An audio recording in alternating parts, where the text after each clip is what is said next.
I got pregnant with my daughter Emma at 18. I lived at home and was going to college and working. When I got pregnant, my parents kicked me out and I had to move in with my ex. I dropped out of school and quit my job to take care of Emma because my ex told me he would support me. When I was 22, he was 24, he graduated law school. He told me I had to move out because he wanted to find a wife. My parents had forgiven me, so I moved in with them. We didn't have a court order, but we split custody pretty much 25//75 with me having more time. When Emma was 6, he married his now wife. She couldn't have any more kids and wanted Emma and her daughter to be sisters. Over the next 3 years, Emma spent less and less time with me. She'd throw a fit if I tried to pick her up. They gave her things I couldn't. When she was 8, she told me she hated me. I never blamed her for the lies her father put in her head, because even though I lived at home, I was in college and working and did my best to provide her for her, but obviously they could do more. They took me to court when she was 10 and surprise, the lawyer and his doctor wife with their $1 million home beat me in court. They painted me out to be this horrible parent and Emma backed them up. They got primary custody and I got visitation. But Emma refused to see me. I gave her money and gifts. But she didn't want me in her life. When I was 30, I met my husband. He is the most amazing man I have ever met. He's seen me struggle with this and been very supportive. He has a daughter Emma's age and a son who is 5 years younger. They lost their mom and were very welcoming and loving. They treated me like their mom. Emma made zero efforts to get to know my husband and stepkids. Emma and stepdaughter just graduated high school this past May. And my parents also recently passed and gave me their estate since I am an only child.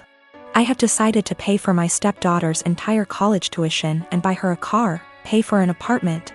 Emma contacted me a week ago and told me she missed me and wanted to see me. This shocked me, seeing as we haven't talked in a year. We met up and she told me she heard my parents died and asked if she could have some money to pay for college. I was shocked and said, "Well, what about your dad and his wife?" She said, "My mom and dad want me to pay for this on my own to teach me responsibility, and I believe I am entitled to money. Seeing as you ruined my life," I was very hurt and told her, after years of ignoring me and telling me I am not your mother, you demand money from me. I am not your wallet. My husband is telling me what I did was right, but my ex is telling me I'm a piece of shit and I owe this to her. My stepdaughter feels bad and offered her college money because my daughter and her friends have been harassing her. I said, "Absolutely not, that is your money." I am a high school math teacher, and we were creating a schedule for next year and divvying up workloads. I noticed I got almost 50% of the test creation and had 2 plannings missing from my schedule next year, for every one for the other 6 women in my department. There are 8 of us. My department head assigned herself nothing as she is managing and needs every prep. But that's another quibble. I am not the newest and in fact have seniority some of these women, but I'm also not the most experienced, so it's not like these are struggling new teachers who need help. So I asked why it was divided this way. I was told, "Well, Ms. Millie is pregnant and the rest of us have families. If you have to stay late, it's no big deal. I can go to my principal and deal with it that way. What they've done actually breaks the union contract." But I really was offended by this.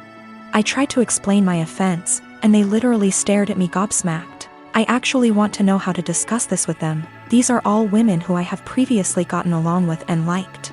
When the last one, Ms. Millie, got pregnant this year, there have been some conflicts. She is in my grade level. And they made me take on some of her work basically because she had some complications.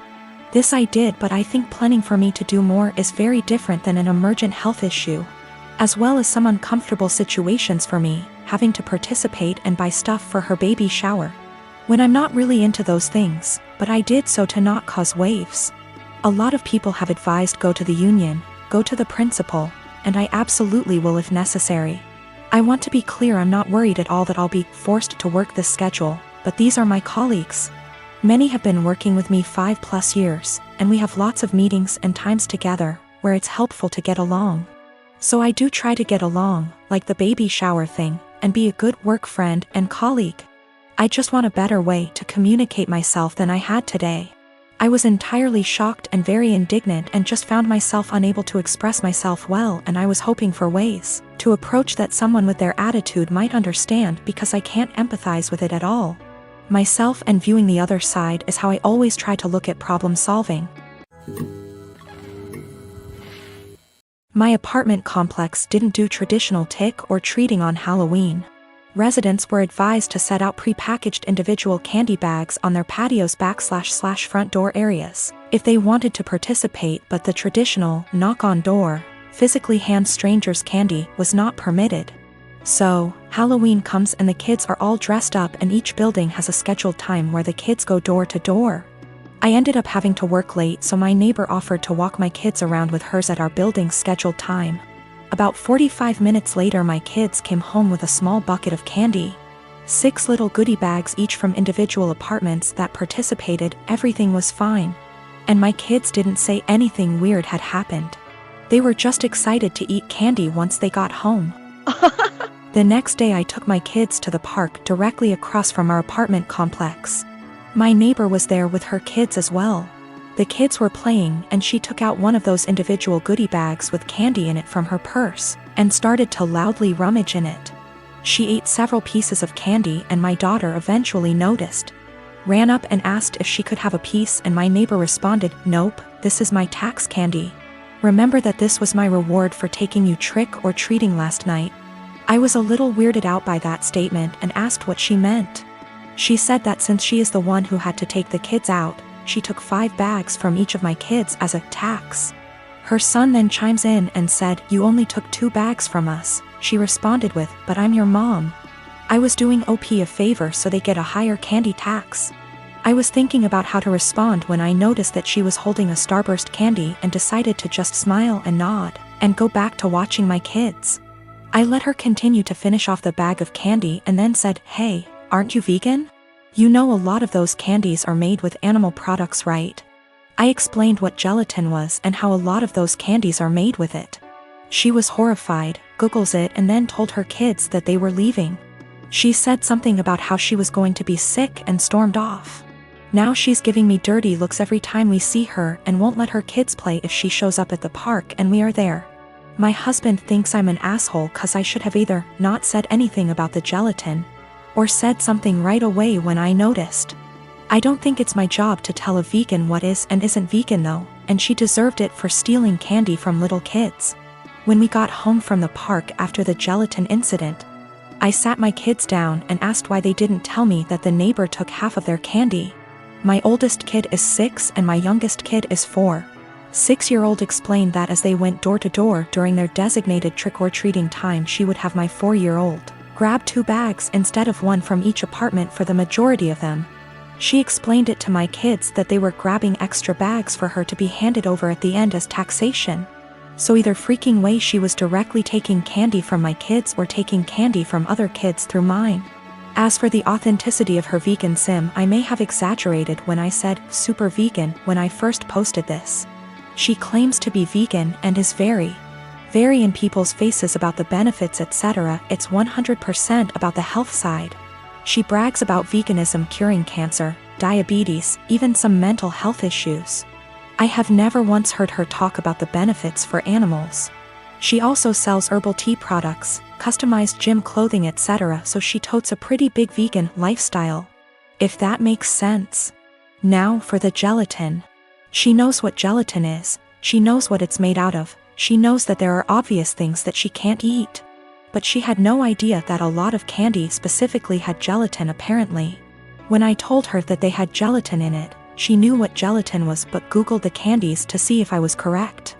I think she is either really dumb or she eats non-vegan stuff all the time when no one's watching, and had to pretend to be horrified about it at this point. Cause a lot of you guys have pointed out that you literally can't be vegan and not know these things. I'm not vegan, I'm not even freaking vegetarian, and I know these things. I own a small condo in Orlando.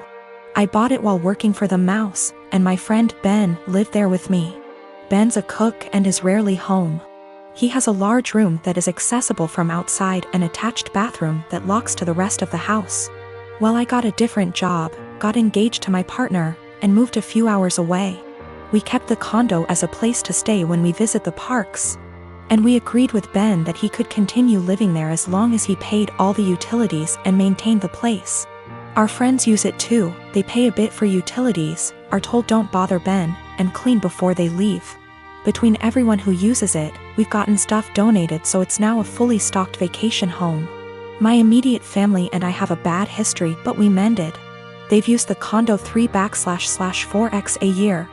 On Monday, Ben got woken up at 2 a.m. by hammering on the main door. My aunt and uncle, their kids, and their grandkids were all there waiting to be let in. I haven't spoken to these people in years after they decided I was the devil's spawn for being gay. They demanded that the caretaker give them the keys.